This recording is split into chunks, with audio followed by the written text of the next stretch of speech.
औज़ुबिल्लाहि मिनश्शैतानिर्रजीम बिस्मिल्लाहिर्रहमानिर्रहीम वल-अस्र इन्नल इंसान लफ़ी ख़ुस्र इल्लल्लज़ीना आमनु व अमिलुस्सॉलिहाति व तवास्सौ बिल हक़्क़ि व तवास्सौ बिस्सब्र सदक़ल्लाहुल अज़ीम।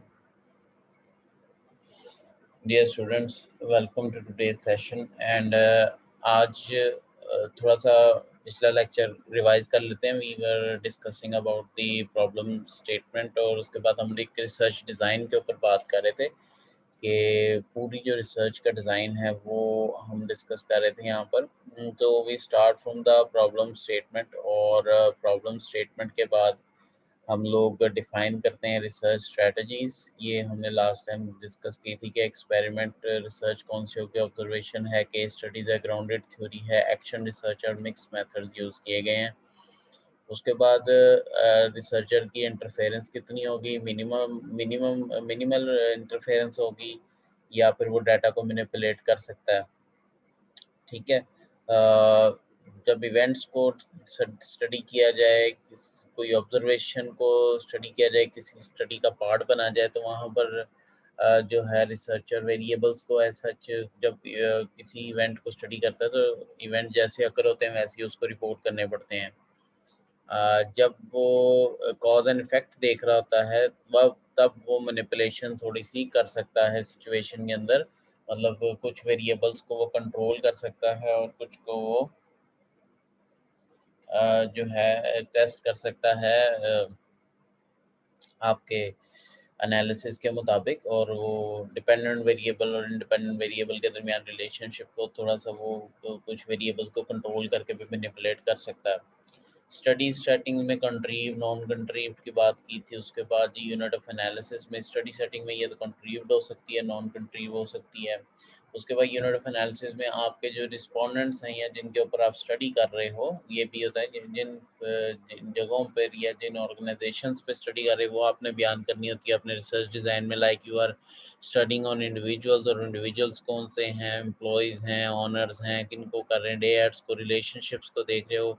ठीक है, this is a peer and student and teacher के दरमियान आप देख रहे हो तो डी एड्स बनते हैं। दिस इंटर रिलेशनशिप ग्रुप्स के ऊपर स्टडी कर रहे हो, ऑर्गेनाइजेशन के ऊपर, मशीन के ऊपर। Time horizon one shot cross sectional analysis कर रहे हो, टाइम सीरीज एनालिसिस कर रहे हो या लॉन्गिट्यूडनल एनालिसिस कर रहे हो। तो ये हमने जो है ये स्टडी डिज़ाइन में सारी चीज़ें आपको डिटेल ऑफ द स्टडी बतानी पड़ती है। ठीक है। उसके बाद आपकी डाटा कलेक्शन मेथड में like you can conduct an interviews, आप लोगों के साथ इंटरव्यू स्केजुअल करके जो है वो इंटरव्यूज कंडक्ट करवा सकते हो। आप ऑब्जर्वेशंस एक किसी इवेंट के को ऑब्जर्व करके उसके रिजल्ट्स को इंडिकेट कर सकते हो। आपने कोई स्टडी सेटिंग सेट की है, लाइक आप कोई भी जो है वो दो वेरिएबल्स के दरमियान रिलेशनशिप देख रहे हो और वो दो वेरिएबल्स जो हैं वो एम्पिरिकल रियलिटी, उनकी एक डिक्शनरी डेफिनेशन आपने दे दी, कॉन्सेप्चुअल डेफिनेशन दे दी और एक operational definition they the. Now you can measure these variable. जब ऑपरेशनल डेफिनेशन आप दे देते हो उसमें आप उसको बताते हो कि हम इसको मेजर कैसे करेंगे, और उसकी एम्पिरिकल रियलिटी आप बताते हो कि एम्पिरिकली हम इसको एनालाइज कैसे करेंगे। जिस तरह जॉब सेटिस्फैक्शन है, डेफिनेटली आप अगर किसी एम्प्लॉय की जॉब सेटिस्फैक्शन आपने उसको एम्पिरिकल रियलिटी में कन्वर्ट करना है या उसको एम्पिरिकली टेस्ट करना है, you will form a questionnaire. तो आप एक क्वेश्चनर फॉर्म करते हो। तो आज हमारा डाटा कलेक्शन मेथड में जो पार्ट है which we are going to discuss, that is the questionnaire here. जो क्वेश्चनर वाला पार्ट है डाटा कलेक्शन मेथड में, आज हम उसको कवर करेंगे कि किस तरह आप जो है क्वेश्चनर्स को फॉर्म करते हो, किस तरह आप उनको एडमिनिस्टर करते हो। ये हम लोग जो है नया टॉपिक स्टार्ट करेंगे। जब भी किसी वेरिएबल को आपने मेजर करना होता है और वो वेरिएबल जो है वो काफ़ी सब्जेक्टिव इन नेचर होता है, जिस तरह जॉब मोटिवेशन हो गया, आपके जॉब सेटिस्फेक्शन हो गई, इस तरह के वेरिएबल्स हो गए। कॉर्पोरेट सिटीजनशिप बिहेवियर आपके पास एक वेरिएबल आ जाता है, इन्वेस्टमेंट बिहेवियर ऑफ इन्वेस्टर्स आ जाता है, फाइनेंशियल डिसीजन आ जाता है मैनेजर्स के, ब्रोकरेज फर्म्स के डिसीजन मेकिंग आ जाता है। मतलब फाइनेंस से रिलेटेड भी आप इस तरह के क्वेश्चंस कर सकते हो जिसके अंदर आपको लोगों के बिहेवियर, उनके नेचर को और आपने कॉन्सेप्ट्स को जो है वो मेजर करना है। तो उसके लिए आप कुछ सेट ऑफ क्वेश्चनेयर्स जो हैं वो डिफ़ाइन करते हो, और वो क्वेश्चनेयर जब आप अपने रिस्पोंडेंट्स को देते हो तो वो उनके आंसर देते हो, तो आपकी एक मेजरमेंट हो जाती है उससे।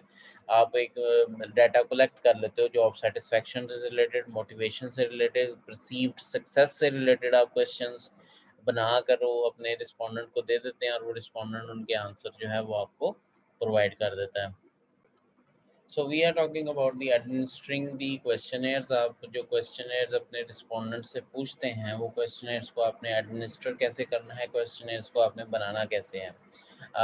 फर्स्ट ऑफ ऑल इस टॉपिक के जो लर्निंग ऑब्जेक्टिव्स हैं हमारे लिए, वो ये हैं कि class learning objectives that after completing this chapter, उसके बाद आपके पास क्या होगा कि आप डिफरेंट टाइप ऑफ क्वेश्चनेयर्स को कंपेयर कर सकेंगे और कंट्रास्ट कर सकेंगे, फिर आप डिज़ाइन कर सकेंगे क्वेश्चनेयर, और मुख्तलिफ वेरिएबल्स को आप जो है वो टैप कर सकेंगे। उसके बाद आप जो है क्रॉस कल्चरल रिसर्च भी कर सकेंगे, क्योंकि हम लोग जब क्वेश्चन डिज़ाइन करते हैं, we design it with respect to one culture. हम लोग ये सोचते हैं कि दूसरे कल्चर में कुछ चीज़ें जो हैं वो सेम, मतलब हर क्वेश्चन जो है हर कल्चर में चल जाता है, ऐसा नहीं है। आपके जो यहाँ पर क्वेश्चंस हैं वो बाहर वेस्टर्न कंट्रीज में जो हैं, हो सकता है वो वहाँ पर इनअप्रोप्रिएट हो, ठीक है। लाइक क्वेश्चन अबाउट दी हिजाब अगर आप बात करें, तो वो मुख्तलिफ कल्चर्स में उनकी नेचर जो है वो डिफरेंट होगी, ठीक है। यहाँ पर जो है हम सोर्स ऑफ इंडिपेंडेंस और फ्रीडम की बात करते हैं, वहाँ पर जो है वो उसको एक किस्म के कंट्रीव्ड एनवायरनमेंट में ले जाता है।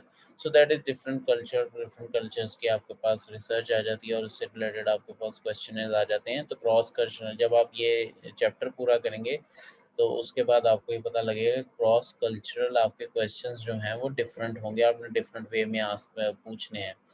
एडवांटेजेस आप देखेंगे और डिसएडवांटेजेस हम देखेंगे सर्वे रिसर्च की, डाटा कलेक्शन मेथड्स की। ये हम लोग सर्वे रिसर्च में जब डाटा कलेक्ट करते हैं तो उसके एडवांटेज और डिसएडवांटेजेस क्या होते हैं, ठीक है। मल्टी सोर्सेज के एडवांटेजेस हम डिस्कस करेंगे, multi methods of data collection के एडवांटेजेस हम डिस्कस करेंगे, और demonstrate awareness and role of manager in primary data collection. ये प्राइमरी डाटा एनालिसिस के अंदर हम बात करें। Primary data mostly exploratory study हमारी होती है, जिसके अंदर हम प्राइमरी डाटा यूज़ करते हैं। अब जो हमने यहाँ पे एम्प्लॉयज़ का नए लेवल पे मोटिवेशन, मतलब नर्सिंग स्टाफ है, आजकल कोरोना पेंडेमिक आपके पास आ रहा है, तो कोरोना पेंडेमिक के अंदर आप देखते हो कि नर्सिंग स्टाफ की जॉब सेटिस्फैक्शन लेवल आप चेक करना चाह रहे हो, इम्पैक्ट ऑफ कोरोना पेंडेमिक, ठीक है। कोरोना के केसेस के इम्पैक्ट आप देख रहे हो नर्सिंग स्टाफ के सेटिस्फैक्शन लेवल के ऊपर, मतलब नर्सिंग स्टाफ के जॉब सेटिस्फैक्शन कितना इम्पैक्ट हो रहा है with the increasing cases of corona, cases के इंक्रीज होने से। तो अब यहाँ पर आप जो है this is the primary data, मतलब आप उनसे क्वेश्चनेयर से उनसे डाटा कलेक्ट करोगे, उनके उनके उनके बिहेवियर को देखोगे अबाउट देयर जॉब्स, जॉब से रिलेटेड उनके बिहेवियर को आप देखेंगे। वर्क लाइफ बैलेंस इसके मुताबिक आप देखिए, क्योंकि आपका जो मेडिकल स्टाफ है, उसने काम के बाद घर भी जाना है, और घर के लोगों के साथ वो किस तरह बिहेव करता है, वर्क लाइफ बैलेंस उसका कैसे क्रिएट होता है, क्योंकि वो एक बहुत बड़ा रिस्क लेके यहाँ से जा रहा है। तो आप वर्क लाइफ बैलेंस को भी स्टडी करते हो, उससे रिलेटेड भी क्वेश्चनेयर फॉर्म करते हो, और क्वेश्चनेयर्स आप जो है उनको देते हो, और उनसे डाटा कलेक्ट करते हो। This is the primary data, आपके पास प्राइमरी है, ये कहीं पर अवेलेबल नहीं होता, आपने ये खुद कलेक्ट करना होता है with the help of questionnaire, ठीक है।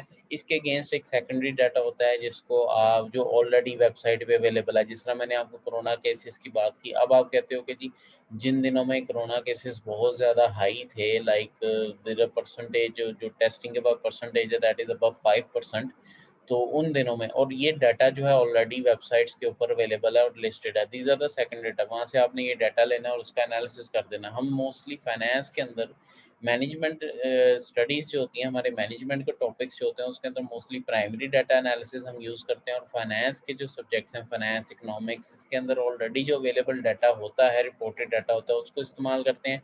सेकेंडरी डाटे को इस्तेमाल करते हैं, मतलब इकोनॉमिक्स के अंदर आपके पास जीडीपी, जीएनपी, आपके पास जो है account balance, balance of account, ये ठीक है, balance of trade, import export, interest rate, ये सारे डाटा ऑलरेडी अवेलेबल है। आप इस डाटे को यूज़ करके एनालिसिस करके प्रेडिक्शन करते हो। फाइनेंस के अंदर भी आप जो है एनुअल रिपोर्ट्स का डाटा यूज़ करते हो, और उसके अलावा स्टॉक मार्केट का डाटा आप यूज़ करते हो, फाइनेंशियल मार्केट्स का डाटा आप यूज़ करते हो, ठीक है। और उससे रिलेटेड आप जो है वो क्या करते हो, एनालिसिस करके प्रेडिक्शन करते हो। ठीक है, हमारी स्टॉक मार्केट के अंदर जिस तरह आप देखते हैं कैंडल स्टिक्स बनी होती हैं, that is the previous data जिसकी बेस के ऊपर हम लोग क्या करते हैं, प्रेडिक्शन करते हैं कि टेक्निकल एनालिसिस जिसके ऊपर परफॉर्म करते हैं वो सारे सेकेंडरी डाटा एनालिसिस होते हैं। This is the primary data जिसके अंदर आप बिहेवियर को देखते हो, जिसके अंदर आप नए सिरे से डाटा को कलेक्ट करते हो, द प्राइमरी डाटा कलेक्शन। ठीक है, demonstrate awareness of the role of ethics of the primary data, जो आपके जो एथिक्स हैं प्राइमरी डाटा कलेक्शन के, उसके ऊपर हम थोड़ी सी डिस्कशन जो है इस चैप्टर के अंदर, हमारा मेन फोकस जो है वो प्राइमरी डाटा कलेक्शन के ऊपर होगा। सो जो क्वेश्चनर के थ्रू हम लोग करते हैं तो प्राइमरी डाटा एनालिसिस होता है। तो questionnaire are generally design to collect large number of quantitative data. Personally administrator, इसमें 3 किस्म के क्वेश्चनर होते हैं। पर्सनली हम एडमिनिस्ट्रेट कर सकते हैं क्वेश्चनर को, there are the mail questionnaires. अब पर्सनली एडमिनिस्ट्रेट क्वेश्चनर्स के अंदर ये होता है कि हम लोग खुद पर्सनली जाकर लोगों से वो क्वेश्चनर फिल करवाते हैं। ठीक है, जब हम क्वेश्चनर्स को डिज़ाइन कर लेते हैं तो हम वो क्वेश्चनर लेकर जाते हैं और ले जाकर लोगों से कहते हैं कि ये जी ये क्वेश्चनर है, मैं ये रिसर्च कर रहा हूँ। इससे ये होता है कि आप पर्सनली आप मिल भी लेते हो लोगों से, अपने रिस्पोंडेंट से, और आप उनसे क्वेश्चनर फिल भी करवा लेते हो, और वो आप उनसे ज़्यादा से ज़्यादा अच्छे तरीके से टॉपिक जो है अपना डिस्कस कर लेते हो। एक पुराने वक्तों में एक टाइम आता था जब दूर-दूर आपने क्वेश्चनर भेजने थे, जब इंटरनेट और ये इलेक्ट्रॉनिक मीन्स नहीं आए हुए थे, तो मेल किए जाते थे क्वेश्चनर्स। इसका रिस्पॉन्ड रेट तो काफ़ी कम होता था, लेकिन ये एक बहुत अच्छा मेथड समझा जाता था पुराने वक्तों में, जब आप मेल के थ्रू क्वेश्चनर्स को सेंड करते थे और लोग जो है उस क्वेश्चनर को फिल करके आपको मेल बैक करते होते थे। अब जो मीन्स आ चुके हैं, like you go for the Google forms and you form the questionnaire, वहाँ पर आप बना देते हैं। मोस्टली लोगों का अब जो तरीक़ेकार है वही है, तो इलेक्ट्रॉनिक एंड ऑनलाइन मीन्स के थ्रू आप क्वेश्चनर्स को सेंड करते हैं लोगों को, और लोगों से आप क्वेश्चनर फिल करवाते हैं। इनके कोई एडवांटेजेस एंड डिसएडवांटेजेस हैं। पर्सनली एडमिनिस्ट्रेटेड क्वेश्चनर का जो एडवांटेजेस हैं उसमें can establish rapport and motivate respondent. आप जाके जो है वो रिस्पोंडेंट को क्या करते हैं, मोटिवेट कर सकते हैं। ठीक है, सो रैपर्ड का मतलब ये होता है कि आप उनके साथ एक क्लोज रिलेशनशिप क्रिएट कर सकते हो, मतलब उनसे आप पर्सनली मीट करके उनको अपने बारे में बता सकते हो। They can know the person जिसके लिए वो क्वेश्चनर फिल कर रहे हैं, and that would create a very very good response, और एक मोटिवेट करता है रिस्पोंडेंट को कि पर्सनली आया है मेरे पास और आके मेरे से क्वेश्चनर फिल करवा रहा है।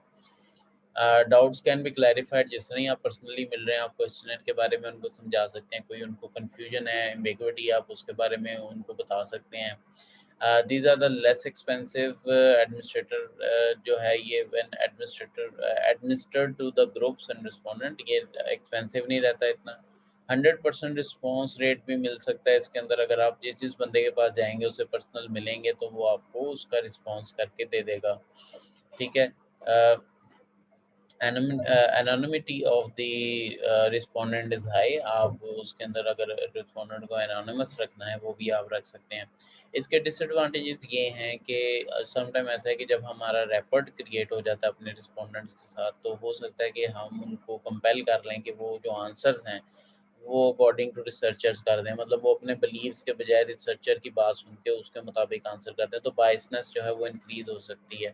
और इसके अलावा इसका डिसएडवांटेज ये है कि आपके that takes a lot of time to go to the respondent personally and compel them to fill each questionnaire, so this take time and effort to do that, और इसके अंदर काफ़ी टाइम आपका लगता है। मेल क्वेश्चनेयर के अंदर भी एनोनिमिटी हाई होती है। ठीक है, वाइड ज्योग्राफिकल रीजन भी आप रीच कर सकते हो। आप साथ टोकन गिफ्ट्स भी भेज सकते हो ताकि आप कंप्लायंस हासिल कर सको। Respondent can take more time to respond at convenience, can be administrated electronically if desire. Electronically भी आप ईमेल के थ्रू भी उसको सेंड कर सकते हो। रिस्पॉन्स रेट जो है लो है, मतलब अगर एनालिसिस के मुताबिक देखिए 30% रेट जो है वो उसको एक्सेप्टेबल समझा जाता है कि 30% तक अब अगर आपको मिल गया रिस्पॉन्स रेट तो ठीक है। Can not clarify question, sometime अगर आप पर्सनली उधर अवेलेबल नहीं तो क्वेश्चनर को क्लैरिफाई नहीं कर सकते। फॉलो अप प्रोसीजर्स जो हैं वो ज़रूरी होते हैं कि आपके रिस्पॉन्स नहीं आ रहा तो आप दोबारा उसको मेल करेंगे। इलेक्ट्रॉनिक क्वेश्चनेयर जो हैं इजी टू एडमिनिस्टर होते हैं, कैन रीच ग्लोबली, पूरी दुनिया में आप फैला सकते हो, बहुत ही इनएक्सपेंसिव है, फास्ट डिलीवरी है आपकी, respondent can answer at their convenience, like mail questionnaire अपनी कन्वीनियंट पे रिस्पोंडेंट उसको आंसर कर सकते हैं। आप इसके अंदर अब जब इलेक्ट्रॉनिक आ गए हैं तो इसमें ऑटोमेटिक प्रोसेसिंग ऑफ आंसर्स भी हो जाता है। अब गूगल फॉर्म्स के ऊपर जिस तरह हम लोग आप लोगों को कुछ क्विज़ेस भी देते हैं, तो गूगल फॉर्म्स पे जब हम आपको क्विज़ देते हैं तो that is very easy to take your respond, और उसके अंदर करेक्ट आंसर्स को भी हम वो खुद ही कैलकुलेट करके बता देता है कि ये करेक्ट है और ये गलत इसने आंसर दिए हैं, तो वेरी ईज़ी टू डू। जब मैनुअल वर्क करते हैं that is a separate thing, हमें काफ़ी टाइम लग जाता है ग्रेडिंग करने में आपके एग्ज़ाम्स को, तो वो एक अलग सिचुएशन होती है। इसके डिसएडवांटेजेस ये हैं कि अब इसके लिए लिटरेसी होना ज़रूरी है, लोगों को कंप्यूटर का नॉलेज होना लाज़मी है, जो एक कुछ चंक ऑफ पीपल, मतलब अब तो ज़्यादा हो गए हैं, लेकिन अगर आप देहातों में चले जाएँ और अगर हमारा 70% एग्रीकल्चर कंट्री है, तो there are a lot of people who don't know how to use computers.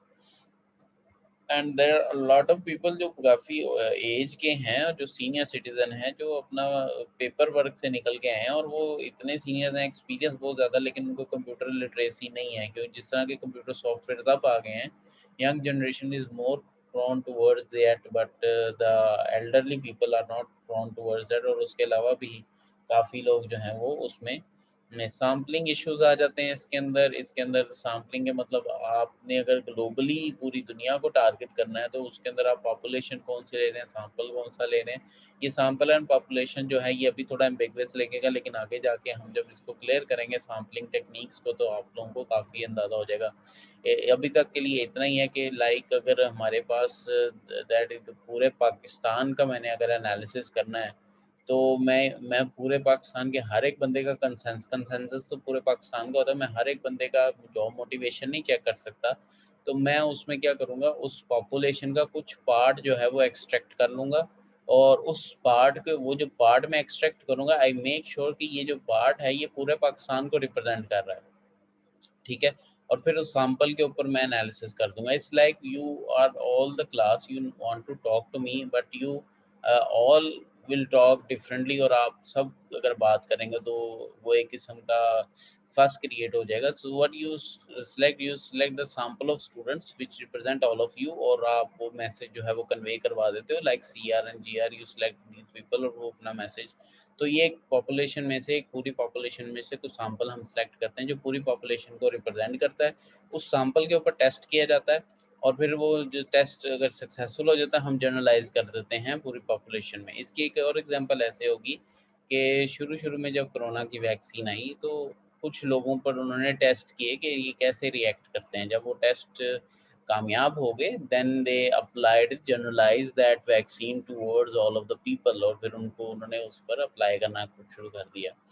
ठीक है?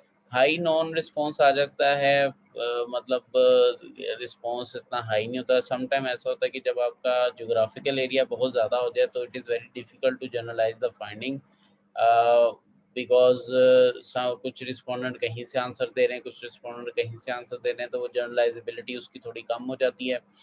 Respondent must be willing to complete the survey. अब रिस्पोंडेंट कंप्यूटर पे बैठा है, तो उसको आपने अगर 10 पेजेस का सर्वे भेज दिया, तो मोस्ट लाइकली ही would like to skip that, या फिर वो गलत आंसर भी लगा सकता है उसके अंदर।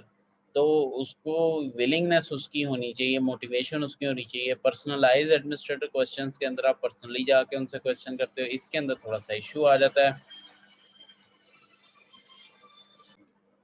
And people find invitation via email rude, and offensive emails are deleted and people complain. Some people do that, some people, आजकल थोड़ा सा ये चेंज हो गया ये सिनेरियो, लेकिन most of the time what happened is के लोग इस चीज़ को जो है वो इन प्रीवियस प्रैक्टिसेस वो पर्सनली, अगर आप किसी सीईओ से अगर आपने क्वेश्चनेयर फिल करवाना है, या किसी हाई एंड बंदे से आपने क्वेश्चनेयर फिल करवाना है, so they don't like that you contact them through emails, और आप खुद पर्सनली उधर अवेलेबल ना हो, तो दिस इज द थिंग। ये समटाइम ये इनविटेशंस जो हैं थ्रू ईमेल, उसको रूड और ऑफेंसिव भी समझा जाता है in some scenario, in most of the scenarios it not rude, and लेकिन एक ये दिस इज द पॉसिबिलिटी है।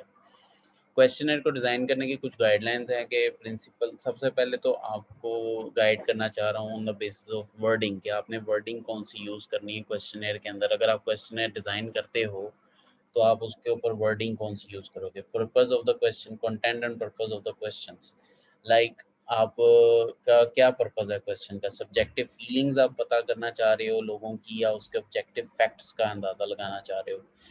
Now in the subjective and objective there is a huge difference. Subjective is उसका आंसर जो है it's depend on the respondent. अगर respondent उसको disagree करता है वो भी ठीक है, अगर उसको एग्री करता है वो भी ठीक है।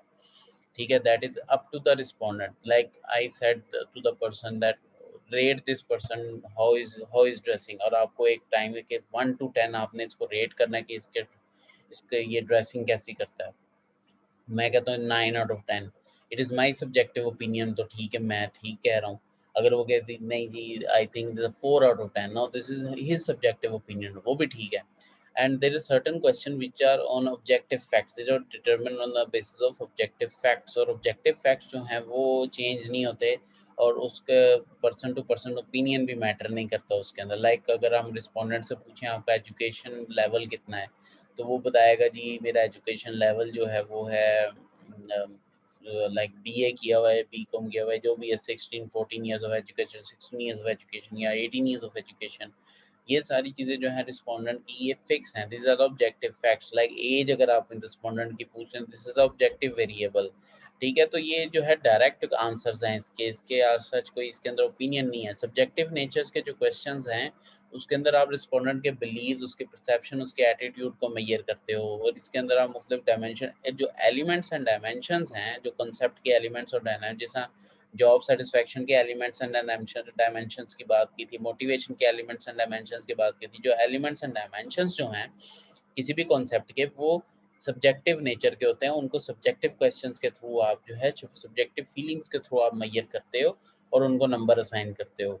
ठीक है, objective variables there are not that represent a direct answer, इस ये किसी कॉन्सेप्ट को नहीं रिप्रेजेंट कर रहे, तो this is a constant answer to that. ठीक है, so language and wording of the questionnaire should be taken into account. और ये क्यों देखना चाहिए, क्योंकि आपने लोगों की लेवल ऑफ अंडरस्टैंडिंग को देखना है। ज़्यादा मुश्किल इंग्लिश अगर आप वहाँ पे लिख देते हैं तो वो डेफिनेटली लोगों को समझ नहीं आएगा, दैट विल बोर्ड देम, और उसके बाद वो क्वेश्चनर को स्किप कर देंगे। कल्चर बहुत इंपॉर्टेंट है, आप कौन सा क्वेश्चन किस कल्चर में जाकर पूछ रहे हैं, that is also very important. और अगर आप कोई कल्चर से नेगेटिव क्वेश्चन पूछें तो उसकी वर्डिंग का आपको बहुत ज़्यादा ख्याल रखना पड़ता है।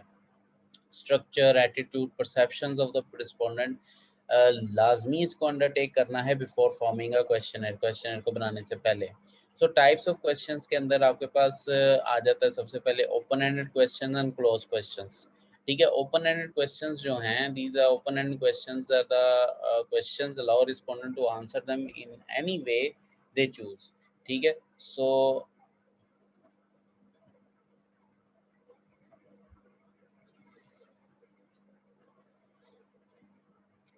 आपके ओपन एंड क्वेश्चंस जो हैं तो वो किसी भी तरह, लाइक कमेंट्स एंड इन्वेस्टमेंट, आप कमेंट करें investment portfolio of the firm के ऊपर, आप उसके फर्म के ऊपर इन्वेस्टमेंट पोर्टफोलियो के ऊपर आपका जो ओपिनियन है आप बयान करें। 5 चीज़ें बताएं कि आप इस जॉब के बारे में जो आपको इंटरेस्टिंग लगती है। ठीक है, या आप जो ये आप पंजाब यूनिवर्सिटी में स्टडी कर रहे हैं उसके बारे में, लेट्स से आप पंजाब यूनिवर्सिटी में स्टडी कर रहे हैं तो उस अदारे के बारे में 5 हाईली इंटरेस्टिंग फैक्ट्स जो हैं वो आप बताएं। और हर रिस्पोंडेंट के डिफरेंट होंगे और उसकी परसेप्शन के मुताबिक होंगे। How learning quality be can be increased, आपने इसको भी आंसर कर सकते हो कि आप किस तरह इंक्रीज कर सकते हैं। क्लोज क्वेश्चंस जो होते हैं इसके अंदर रिस्पोंडेंट को चॉइसेस दी जाती हैं और उन चॉइसेस के दरमियान में से एक रिस्पोंडेंट ने चूज करना होता है। ठीक है, उसको आप क्लोज क्वेश्चंस कर देते हो। ये कमेंटिंग पे बेस नहीं होती, ये क्लोज क्वेश्चंस होते हैं। कॉन्सेप्ट्स को मैयर करने के लिए आप क्लोज क्वेश्चंस का ज़्यादा इस्तेमाल करते हैं, वो ज़्यादा बेहतर तरीके से आपको कॉन्सेप्ट को नंबर असाइन कर देता है।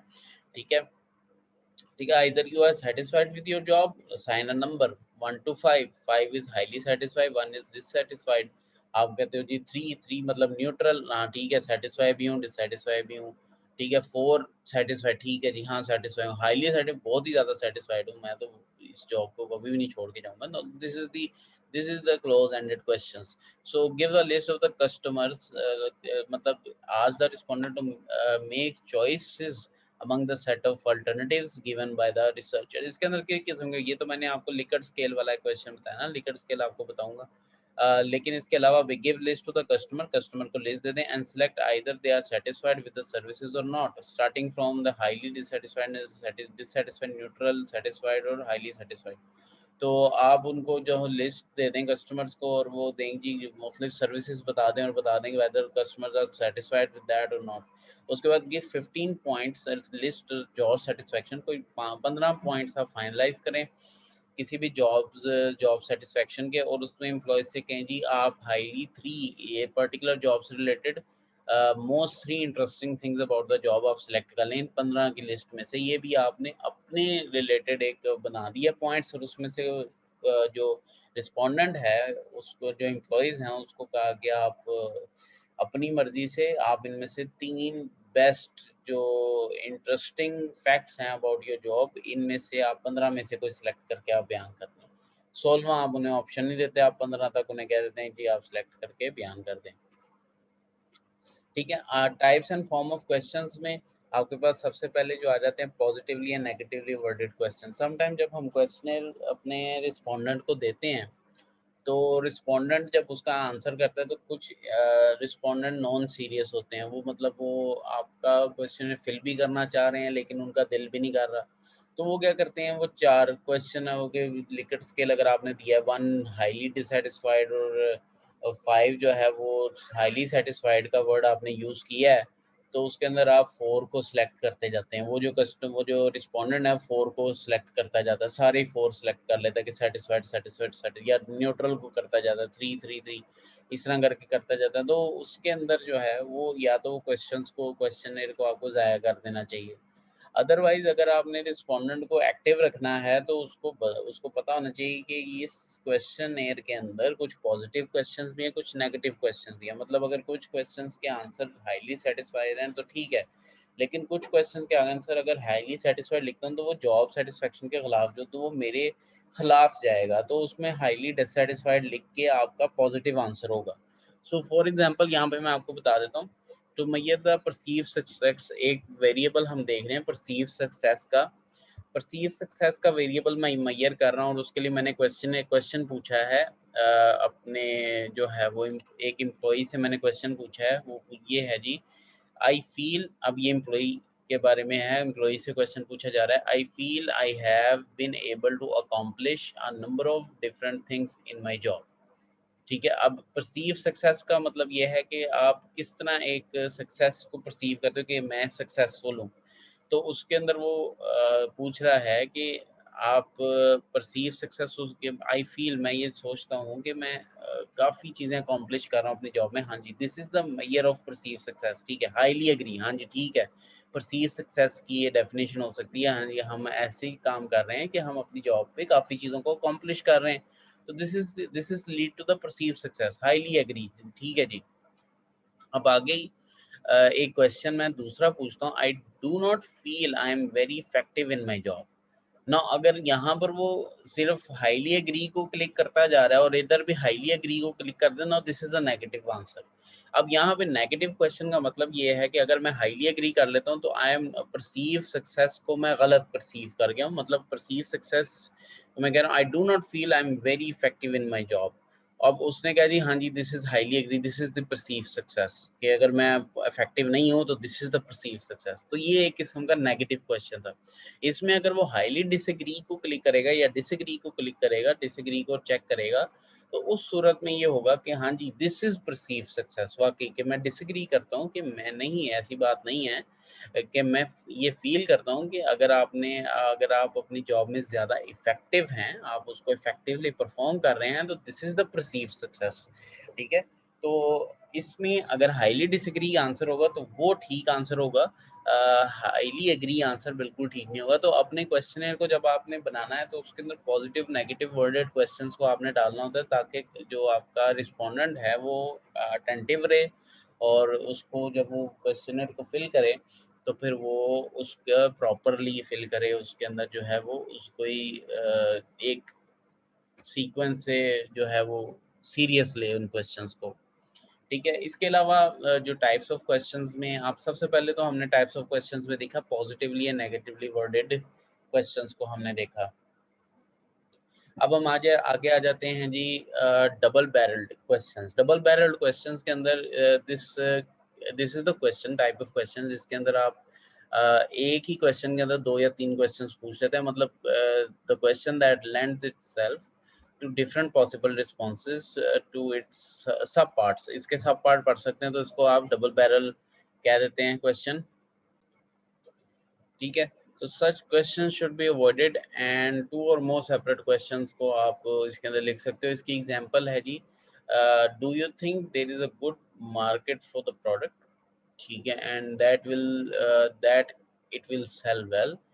अब हो सकता है कि जी फर्स्ट पार्ट जो कि do you think there is a good market for the product, जो प्रोडक्ट आप सेल कर रहे हो उसके लिए एक अच्छी मार्केट है, हो सकता है रिस्पॉन्स के जी रिस्पॉन्स उसका हो हाँ, लेकिन will sell well and that it will sell well. अब ये हो सकता है कि कुछ और रीजंस हैं जिसकी वजह से प्रोडक्ट के लिए मार्केट तो अवेलेबल है, लेकिन वो अच्छी सेल नहीं होगी इस मार्केट में। उसकी और भी रीजंस हो सकती हैं, कल्चरल रीजंस हो सकती हैं, कुछ भी रीजंस हो सकते हैं, रिस्पॉन्ड हो सकता है उसका नो हो।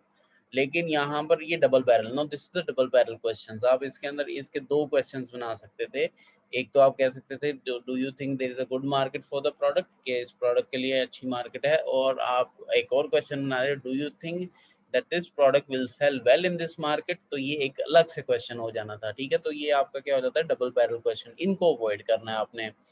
एम्बिगुअस क्वेश्चंस को अवॉइड करना है। क्वेश्चन रिस्पोंडेंट में not be sure what exactly they mean, तो उसके अंदर do what extent do you से यू आर हैप्पी। अब ये आप यहाँ पर रिस्पोंडेंट जो है वो परेशान हो जाएगा कि ये मुझसे क्वेश्चन जो पूछ रहा है ये किस लिहाज से पूछ रहा है, वर्क प्लेस के लिहाज से पूछ रहा है, घर के हिसाब से पूछ रहा है, जर्नली पूछ रहा है, उसको समझ नहीं आएगा। वो कहेगा मुझे पर्सनली मेरी फीलिंग पूछ रहा है कि मैं खुश हूँ कि नहीं हूँ, या फिर ये पूछ रहा है कि जॉब पे मैं खुश हूँ कि नहीं हूँ। Now this is the ambiguous questions. आपको इन क्वेश्चंस को भी क्या करना है, अवॉइड करना है। ठीक है, recall dependent questions. Recall dependent जहाँ पर रिस्पोंडेंट को कुछ याद करना पड़े। Some question might require respondent to recall experiences from the past that are hazy in their memory, तो ये क्वेश्चंस को भी आपने अवॉइड करना है। लाइक आप एक एम्प्लॉय से 30 साल का एक्सपीरियंस है जिसका उससे पूछ रहे हैं कि वो जब आपने ये जॉब स्टार्ट की थी तो आपका सेटिस्फेक्शन लेवल क्या था, तो वो बता दें। अब उसको उसको शायद याद ना हो कि 30 साल पहले वो क्या फील कर रहा था। तो avoid these kind of questions and that increase recalling of respondent। then leading questions, sometimes हम क्वेश्चन पूछते हैं, so हम जब क्वेश्चन पूछते हैं अपने रिस्पोंडेंट से तो हम उसको लीड करने की कोशिश करते हैं। हम कहते हैं कि जी इसको एक स्पेसिफिक आंसर की तरफ लीड करें। इसको अब जो रिसर्चर है अपने मुताबिक जो है वो आंसर निकलवाना चाह रहा होता है कि हाँ जी ये जो आंसर करे ये मेरे मुताबिक करे। Question should not phrase in such a way that lead the respondent to give the responses that a researcher would like them to give। तो वैसे क्वेश्चंस भी नहीं आपने अपने रिस्पोंडेंट को सारा कुछ देना है, आपने उनको लीड नहीं करना। लाइक इसके अंदर एग्जांपल आ जाती है, don't you think that these days escalating cost of living employees should be given good pay raises। अब क्वेश्चन के स्टार्ट में ही आपने एक चीज अपने रिस्पोंडेंट को बता दी कि जी जितनी लो कॉस्ट ऑफ लिविंग बढ़ रही है आज के दिन, आपको नहीं लगता इनकी जो पे है वो इंक्रीज होनी चाहिए। तो जो भी रिस्पोंडेंट होगा अगर वो कोई भी रीजनेबल आदमी होगा तो एथिकली अगर वो उसको आंसर करे तो उसे आंसर यस ही करना पड़ेगा। ठीक है, लेकिन सम टाइम ऐसा होता है कि आप किसी सीईओ से पूछते हैं, किसी और बड़े बंदे से पूछते हैं, अगर आप इस अंदाज में क्वेश्चन पूछेंगे तो हो सकता है वो अपने फाइनेंस डिवीजन को देखे, क्योंकि वो भी फैक्टर ऑफ प्रोडक्शन है, वो भी अर्निंग कर रहे हैं और उनकी भी प्रॉफिट लॉस में जा रही है कंपनी। आप उनसे जब पूछ रहे हैं तो अगर वो येस करते हैं तो that is game over for them. उनको हालांकि वो नो आंसर करना चाह रहे हैं, लेकिन due to you are leading them to answer the yes, you answer them leading them to answer yes, so वो भी yes करेंगे। इट शुड बी लाइक आप इसको ऐसे पूछ सकते हो जिसके अंदर आप थोड़ी सी उसको ऑप्शन दें। To what extent do you agree that employ should be given high pay raises. Now यहाँ पर जो है आप अगर कोई बंदा उसमें नो भी करना चाहे या उसको एक्सटेंड प्रोवाइड मतलब थोड़ी एक्सटेंड प्रोवाइड करना चाहे तो वो उसको प्रोवाइड कर सकता है। आपने उसके ऊपर ऑप्शन छोड़ दिया, आपने उसको लीड नहीं किया। ना तेरा लीडिंग क्वेश्चन जिसके अंदर आप लीड करते हो अपने रिस्पोंडेंट को कि वो स्पेसिफिक आंसर दे। No there are loaded questions as well. Loaded question जो है another type of bias in the question अगर when they are phrased in emotionally charged manner. जब आप इमोशनली चार्ज मैनर में कोई क्वेश्चन पूछते हो, डेफिनेटली जब लोगों से कोई इमोशनल फ्रेजेस ऐड कर दिए जाते हैं तो लोगों के आंसर्स जो हैं फिर वो बड़े जो हैं इमोशनली आते हैं और उसके अंदर वो लोडेड क्वेश्चंस के आंसर जो हैं वो according to the specific reason ही होते हैं कि आप उनको स्पेसिफिक वे में आंसर करने को कंपेल कर देते हो। Like to what extent do you think management is likely to be vindictive, मतलब रिवेंज लेगी if the union decides to go on strike. Now the word जो वर्ड्स आपने इसमें यूज किए हैं स्ट्राइक एंड विंडिक्टिव, ये बड़े स्ट्रॉन्ग इमोशनली चार्ज वर्ड्स हैं। ठीक है, अब ये इतने इमोशनली चार्ज वर्ड्स हैं कि ये लोगों को एक सेंसिटिव वे में, किसी सेंसिटिव वे में वो इमोशनली चार्ज होकर कोई ना कोई आंसर आपको लाजमी देंगे और वो आंसर जो है वो that would not be based on the reason but that would be based on emotions. और इमोशंस के ऊपर आंसर्स होंगे तो आप जो है वो स्टडी को फिर वैसे आप लीड करेंगे।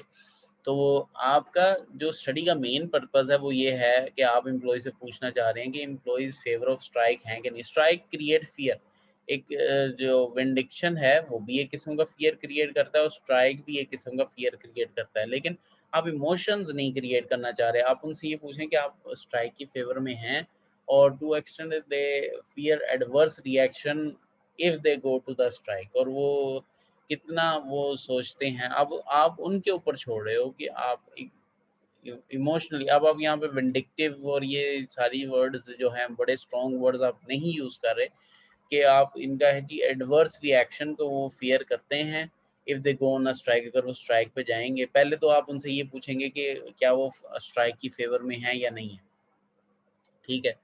उसके बाद आप उनसे ये पूछेंगे कि वो कितना डरते हैं एडवर्स रिएक्शन पे। ना विंडिक्टिव का वर्ड उन्होंने यूज़ नहीं किया, एडवर्स रिएक्शन का वर्ड यूज़ किया कि अगर वो स्ट्राइक पे जाते हैं तो कितनी वो जो है एडवर्स रिएक्शन एक्सपेक्ट करते हैं फ्रॉम द मैनेजमेंट। ठीक है, और ये आप पूछना चाह रहे हैं तो ये आप इतना आराम से और इजी क्वेश्चंस पूछ के इमोशनली जो डराइविंग क्वेश्चंस है वो आप अवॉइड ही करें इसके अंदर। Social desirability question should not be worded such that it elicits socially desirable responses. Do you think अब socially desirable हर सोसाइटी के अंदर कुछ ना कुछ ऐसे नॉर्म्स होते हैं जो एक सोशल डिजायर क्रिएट कर सकते हैं। Like do you think that older people should be laid off? No, that word is not good. Older people would elicit response to be no, definitely no होगा। Mainly because society would frown on the person who said the elderly people should be fired even if they are capable of performing their job satisfactory। तो satisfactorily अगर वो satisfactory job कर रहे हैं तो उनको निकाल दिया जाए, उनको फायर कर दिया जाए। आप इसको डिफरेंट वे में पूछ सकते हो। A differently worded question will less pressure towards socially desirable would be. अब यहाँ पर आप आ सकते हो there are advantages and disadvantages, मतलब आप पूछ सकते हो of retaining the senior citizen. ना ओल्ड पीपल की जगह उन्होंने क्या वर्ड यूज किया, senior citizens in a work place. ठीक है, अब यहाँ पर क्या किया उसने, एक थोड़ा सा यहाँ पर तमहीद बांधी है कि अगर आप सीनियर सिटीजन को अपने ऑर्गेनाइजेशन में रखेंगे उनके एडवांटेजेस भी हैं और डिसएडवांटेजेस भी हैं। अब रिस्पोंडेंट से आप क्या पूछ रहे हैं, to what extent do you think companies should continue to keep the elderly on their payroll? ठीक है, अब ये आपने जब डिसएडवांटेजेस और एडवांटेजेस दोनों की बात कर ली तो अब आपने उसके ऊपर छोड़ दिया और ये इतना कोई सोशली डिजायरेबल प्रेशर क्रिएट नहीं कर रहा। ठीक है, now you that person can answer reasonably. ठीक है, कि क्यों उनको रखना चाहिए। अगर टेक्निकली वेरी हाई फर्म है तो उस सूरत में क्या होगा, वो आंसर कर देंगे we are technically very sound firm और डेली बेसिस पे हमारी टेक्नोलॉजी चेंज होती है। जिस तरह ही लोग बूढ़े हो जाते हैं और एक लेवल से आगे तो उनकी लेवल ऑफ अंडरस्टैंडिंग कम हो जाती है। So we prefer the young blood here, we prefer the new generation to get ahead, और उसके बाद वो उसका आंसर जो है वो दे सकते हैं बड़ी आराम से। The lastly the length of questions कितने होने चाहिए? It should be short question, not a long length question. It will create difficulty to, for the respondent to understand them.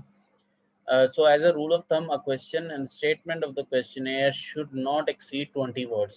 ठीक है, और ये एक हॉस्ट ने 1968 में स्टडी की थी, एंड ओपनहैम ने 1986 में स्टडी की थी। उन्होंने ये कहा था कि ये जो है 20 वर्ड से ज़्यादा या फुल लाइन से ज़्यादा नहीं होना चाहिए एक वर्ड।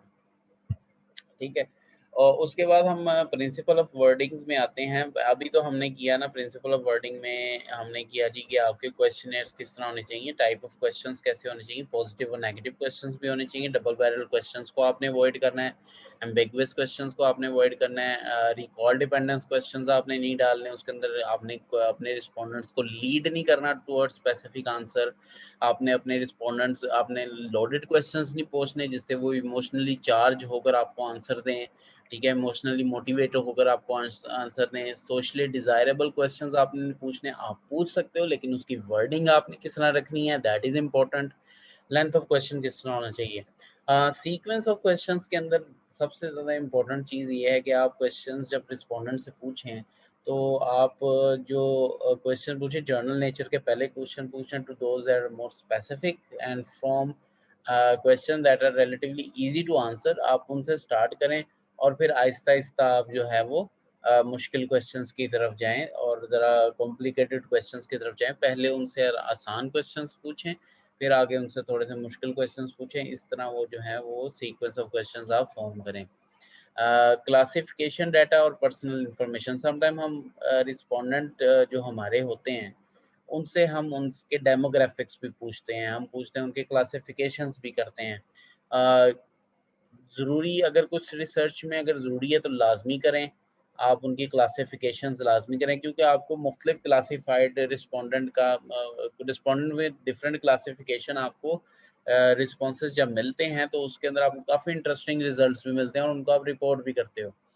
तो classification data also known as personal information demographic questions, demographics questions आप पूछते हो, elicit such information as age, educational level, marital status और इनकम। आप इसके अंदर मुख्तलिफ क्वेश्चंस पूछ सकते हैं जो उसके पर्सनल क्वेश्चंस हैं, पर्सनल डेमोग्राफिक इंफॉर्मेशन है जो आप रिस्पोंडेंट से पूछते हो। मोस्टली हम नेम नहीं पूछते, लेकिन आपने अगर बहुत ज़्यादा पर्सनल क्वेश्चंस पूछने हैं तो आप इनको क्वेश्चनर के एंड पे रखें। अगर आपने बहुत ज़्यादा इतने कोई पर्सनलाइज़ क्वेश्चन लाइक एज का क्वेश्चन पूछ रहे हैं, इनकम का क्वेश्चन पूछ रहे हैं, आप इनको शुरू में भी रख सकते हैं। ज़्यादा पर्सनलाइज़ नेम पूछना चाह रहे हैं और उसका जो है और बड़े पर्सनल क्वेश्चंस आप पूछना चाह रहे हैं उससे, तो वो आप एंड पे भी रख सकते हैं क्वेश्चनेयर के।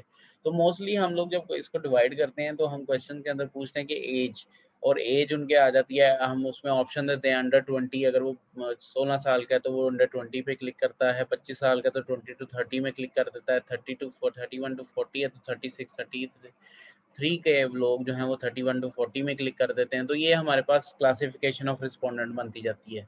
और साथ ही उनके इनकम लेवल भी आते जाते हैं। अंडर 20 डेफिनेटली लेस देन 20,000 ही कमा रहे होंगे, तो लेस देन 20,000 ये हम ज़रूरी नहीं है कि अंडर 20 का इनकम लेवल भी उतना ही होगा। हम ये सेपरेट एक डेमोग्राफिक्स क्वेश्चन पूछ रहे हैं कि आपकी इनकम कितनी है। अंडर 20,000 है, जिनकी अंडर 20,000 है वो उस पे क्लिक कर देंगे, जिनकी अबव 70,000 है वो $70,000 है वो $70,001 से 90,000 के तक जो है। Now this is a classification of data, and you have learned this type of classification in basic statistics, statistical methods में आप जो है ग्रुप डाटा और अनग्रुप डाटा के ऊपर एनालिसिस कर चुके हो। तो ग्रुप डाटा और अनग्रुप, दिस इज ऑल सब चीज़ें रिसर्च से लिंक करती हैं। मैंने शुरू में आपको बताया था सारी चीज़ें रिसर्च से लिंक करती हैं। इवन योर स्टैटिस्टिक्स का जो आप पढ़ते हो, मैथमेटिक्स जो आप पढ़ते हो, these are all link to the research. अब आपने ग्रुप डाटा अनग्रुप डाटा अगर स्टैटिस्टिक्स में पढ़ा है तो वो सारी चीज़ें जो हैं वो यहाँ पर लिंक करती हैं।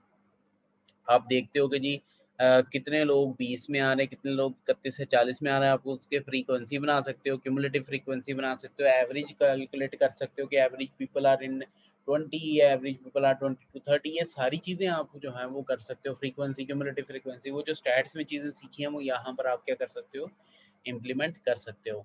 सो today we were talking about only the principle of wording. ठीक है, आगे हम जो है मजीद इसके ऊपर जो क्वेश्चनर के एडमिनिस्ट्रेशन के ऊपर मजीद एक लेक्चर इसके ऊपर सर्व करेंगे और आपको बताएंगे कि how you are going to conduct the how you are going to administer your own questionnaire आप जो है अपना भी बना सकते हो, किसी और स्टडी का भी ले सकते हो। मैं आपको अभी बता रहा हूँ, आप किसी स्टडी का बनाया क्वेश्चनेयर भी ले सकते हो वेरिएबल्स को मेजर करने के लिए, वो भी हो सकता है, लेकिन उधर आपको प्रॉपर रेफरेंस प्रोवाइड करना पड़ता है, समटाइम इजाज़त भी लेनी पड़ती है, ठीक है। और आप उसको अप्लाई कर सकते हो। दैट डज़न्ट मैटर कि अगर आप अगर कोई रिसर्च प्रोजेक्ट अभी कर रहे हैं, आपको एक नया क्वेश्चनेयर बनाना पड़ेगा। आपको फ्यूचर के अंदर क्वेश्चनेयर्स बनाने पड़ सकते हैं, उसके लिए पढ़ाना आपको लाज़मी है। लेकिन अगर आप अभी अगर प्रोजेक्ट की बात कर रहे हैं और आपने एक शॉर्ट प्रोजेक्ट अभी करना है, तो उसके लिए what you are going to do, you can go for the questionnaire of other studies, और आप वो अडैप्ट करके या अडॉप्ट करके उसको आप अपने स्टडी में इम्प्लीमेंट कर सकते हो। वो भी आपको आगे जाके मैं बताऊँगा कि how you can do that. ठीक है, thank you very much, fee Aman Allah.